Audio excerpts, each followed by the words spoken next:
running 90. I'm backing way down. We're passing exit 17. She's in and out of traffic. The chase is on. It looks like they actually are trying to evade us. To catch a potential killer. But I know for a fact that she's the one that done it. It's a high-speed murder mystery, and at the end of this road... Murder is one thing, but when you cut somebody up into pieces, you gotta be an animal. Everybody knows who did it.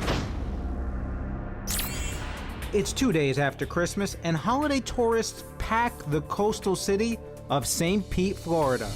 A group of Canadian visitors take a sunrise stroll at the water's edge, and that's when they spot something in the pre-dawn light. There's a leg washed up on one of the inlets in St. Pete.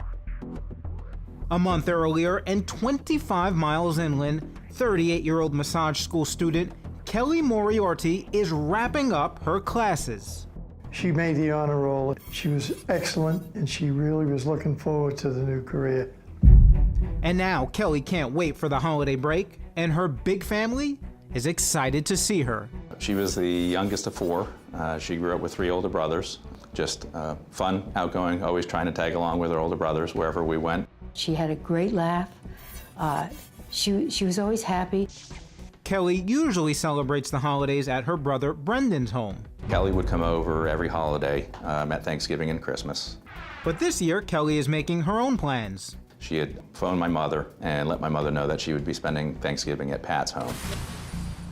Pat, as in her partner, 61-year-old Pat Carter. Kelly and Pat have allegedly been dating for 2 years. They met after Pat's husband, Ed, a former Hillsborough County Sheriff's deputy, passed away. The relationship came as a surprise to Pat's family, but they seem supportive. She says, Charlie, I ain't never been so happy in my life. I think that I was gay all my life. The best we could tell, it was a very good relationship. They enjoyed each other's company and got along very, very well. So well that they plan to spend the holidays together for the first time. Then Thanksgiving comes and goes, and Kelly's mom checks in with her only daughter. I waited until after Thanksgiving and called her to see how it was. And she said it was fun. And I said, who cooked? And, you know, the normal conversation. Pat cooked, and who was there, family. She never told me anything more than she had to when it came to Pat. I don't know why. This is the last time Kelly's family speaks to her. Kelly and Pat were actually going to spend Christmas at Kelly's apartment. My mother made a couple attempts to communicate with Kelly, left messages on her machine, all of which were unresponded to. Was it unusual for Kelly not to reach out to you? I mean, how often did you guys speak? A lot. She would usually call me. Now Christmas is over and still no word from Kelly. Then I knew that something bad had happened. Desperate for answers, Kelly's parents try to reach out to her partner, Pat. There's just one problem. I didn't know anything about Pat. I didn't even know her last name. At this point, the only way Kelly's parents can get a hold of their daughter is by her cell phone. Now late January, things go from bad to worse when a voice answers Kelly's phone. It's automated.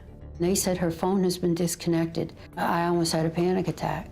So I called Brendan right away. Unfortunately, she's not the only frantic phone call to Brendan.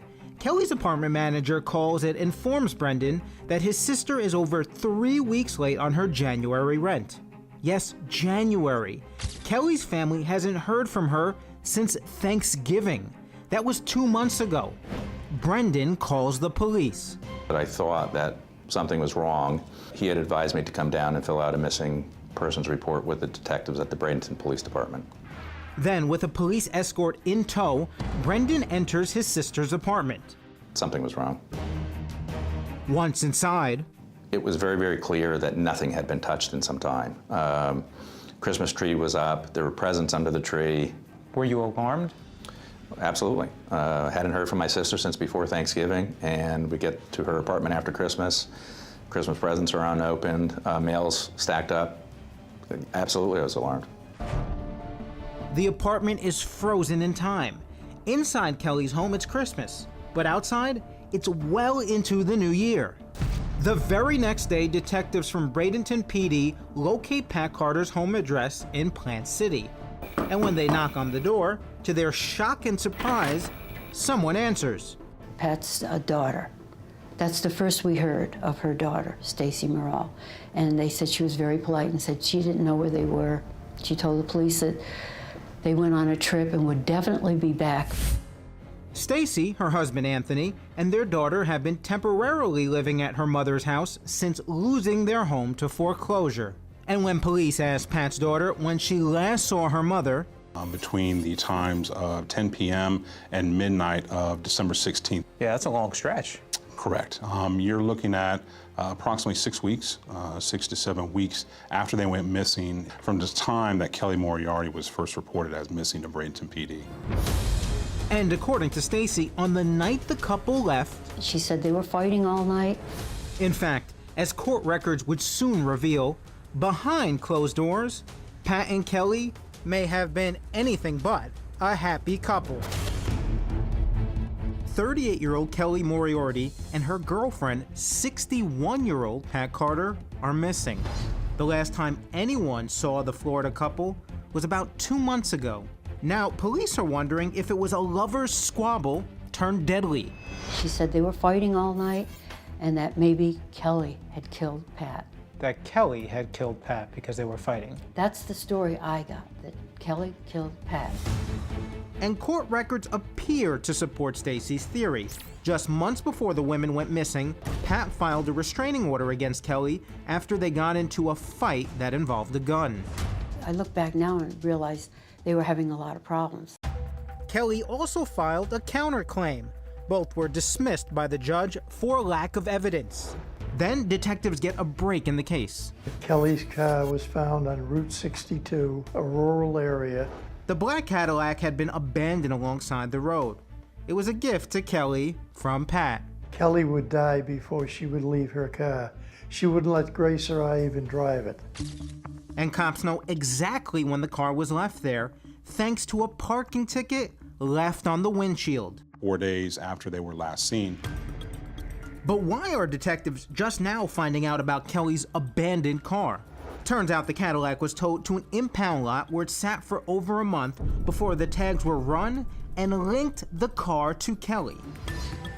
Hillsborough Sheriff's Department takes the lead on the investigation since Pat and Kelly were last seen in their jurisdiction. And we processed Kelly Moriarty's vehicle ourselves. Any clues or evidence that you're able to share that you gathered from the car, or did it just leave more questions? I can tell you that there was multiple things collected from the vehicle. At this point, I'm not at liberty to share with you the exact details of what was collected. And once the car is processed, Detective Tom Dirks recalls an earlier conversation he had with the St. Petersburg police around the holidays. It concerned a severed leg they had discovered washed up on one of their beaches 2 days after Christmas. They definitely said that it was either a black female or a Hispanic female. So at that point, we didn't really take interest into it because it didn't match the description of either Pat or Kelly. But with the recent discovery of Kelly's car, Detective Dirks makes a game-changing decision. Go ahead and compare the DNA profiles that we created involving both Kelly Moriarty and Pat Carter, just because of the close proximity it was actually to the date that they were last seen. While cops wait for the DNA results, a timeline for their investigation begins to emerge. December 16th, the couple is seen for the last time. December 20th, Kelly's car is discovered abandoned. December 27th, a severed leg washes up on a nearby beach. Then one more date, March 23rd, the day the DNA results come in. The remains were identified and belonged to Kelly Moriarty. Kelly's family is notified. Losing your sister is very difficult. Can I take him up? Murder is one thing, but dismemberment is it's wrong, it's evil. And it's capital murder. The medical examiner's office actually classified it as a homicide. So at that point, obviously, we started working the investigation as a homicide investigation. What about Pat Carter? She's still listed and being investigated as a missing endangered person. And with Kelly found murdered, she's no longer a viable suspect in the disappearance of Pat. So investigators turn their attention back to the last known people to see Kelly and Pat alive. Anthony and Stacy Moriarty. Stacy, as in Pat's own daughter. What was Stacy Moriarty's relationship like with her mother? Confrontational at times. Confrontational at Yes. times. Ever physical? There were some allegations of physical activity between her and her mother, yes. Was Stacy ever arrested for getting physical with her mom? I believe she was arrested for domestic violence. But that's not all. Now, according to reports, you guys executed a search warrant at Pat Carter's home. Were you able to find anything? We did find items of interest that we did collect, yes. Among the evidence, an eviction notice filed with Hillsborough Court. It appears Pat wanted Stacy and Anthony out. They was giving her all kinds of problems. In Pat's own handwriting, she states, I, Doris Carter, request my daughter, Stacy Moriarty, husband Anthony Moriarty, and granddaughter to vacate my premises immediately due to an extended length of time undesirable to myself that these individuals have been occupying my residence. And did that get contentious? The Moriartys weren't happy about it, and I do believe that they expressed that. On December 15th, a judge ordered Stacy and Anthony Moriarty to leave Pat's home. Were they looking for another place to live? Did they have bags packed? No. No? No. And on December 16th, just 24 hours after that court order, The women were never seen again. What a coincidence. What a coincidence. Do you believe that's a coincidence? No, I don't. and the possible motive, according to Pat's brother, That she didn't want my sister to marry Kelly because she thought that she'd be cut out of the will for anything, or any cash, any land, or anything. But the twists and turns don't end there. According to reports, there's bank surveillance video which allegedly shows Stacy accessing her mother's safe deposit box just 3 days after she went missing. And took out whatever was in that safe deposit box. Also, the families claim that Stacy's husband, Anthony, allegedly sold off Pat's jewelry and guns soon after her disappearance. We do know that she had guns that were left by her husband underneath her bed. They were taken by Anthony to a pawn shop, along with jewelry, and were sold at the pawn shop. And what does the Hillsborough Sheriff's Department think about these accusations made by the Moriarty and Carter families against Stacy and Anthony Moriarty? It's the sheriff's office stance as of right now not to discuss the details in reference to the evidence that was collected. So I figured I'd go straight to the source and give Stacy a chance to tell her side of the story. We know she's home. A PI working with us has been watching her every move. Stacy Moriarty? I see nothing. The lights are out, no movement. So here's the plan. We're gonna give it a little time. We're gonna come back and do a door knock. Maybe they are still sleeping and they can't hear us loudly knocking. I doubt it, but give them the benefit of the doubt. Then, as we are on the road, we get word from our PI that Stacy was in fact home, and now she's in her car. Our PI is hot on her trail, and we are right behind them. She's running 90 plus, okay? So they're actually speeding away. Oh, they're hauling ass. It looks like they actually are trying to evade us.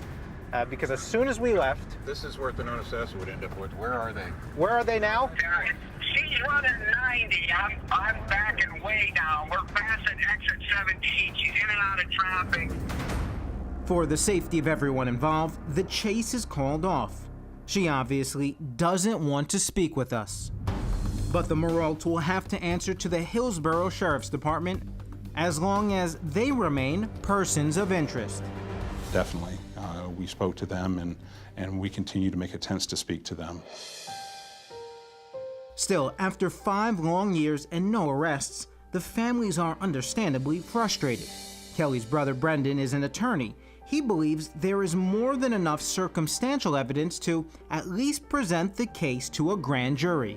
The fact right now is that someone out there that literally cut my sister into pieces, that has not been charged, not been arrested. There's been absolutely nothing accomplished at this point in finding out who did this to my sister.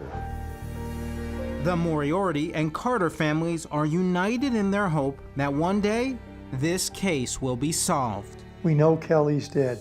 All I want, and Grace wants, and our family wants, and the Carter family wants, justice for the two women.